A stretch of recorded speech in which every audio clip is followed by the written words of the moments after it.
Tabby sat in the cold alley, clutching her knees to her chest. The moonlight was the only light that showed her face, streaked with dirt and sorrow. She was just 15, and the world felt like it had already forgotten her. The accident, that's what they called it when her parents died. The car swerved, flipped, and crashed into a tree. No one questioned it, and everyone moved on, except Tabby.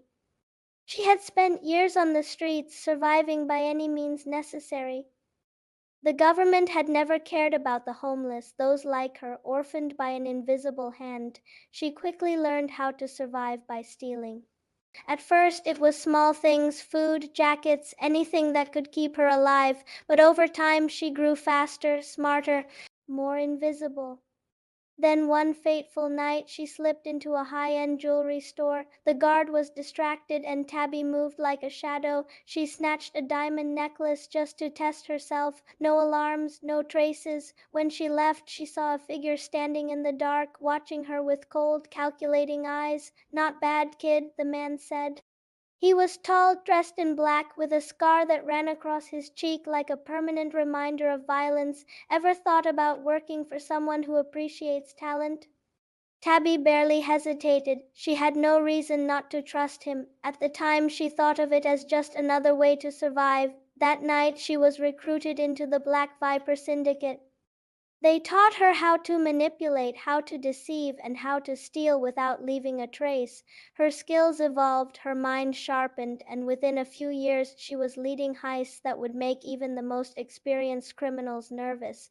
By 20, Tabby was a force to be reckoned with. Her empire expanded. She controlled the black market, laundering money, managing a network of thieves and killers, always staying one step ahead of the law. The name Tabby Voss became a whisper of fear on the streets. Her eyes, cold, calculating, were enough to freeze anyone in their tracks. But power had its cost. One evening, as she sat in her penthouse looking over the city she now ruled, an encrypted message flashed across her screen. It was a news article hidden beneath layers of firewalls. The title made her heart stop: "The Mysterious Death of the Voss Family, a Government Cover-Up." Curiosity gnawed at her. She clicked the link.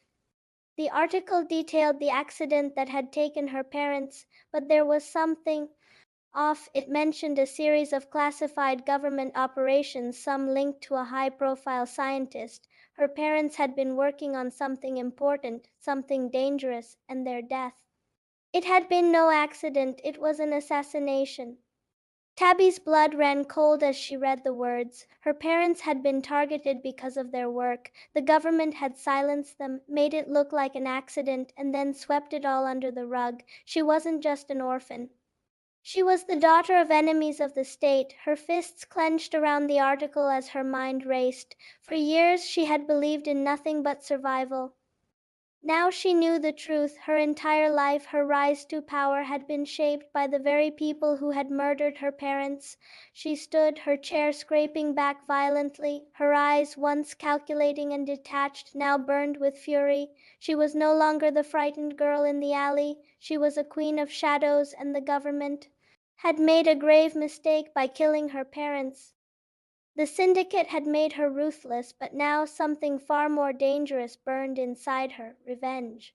Like and subscribe for more.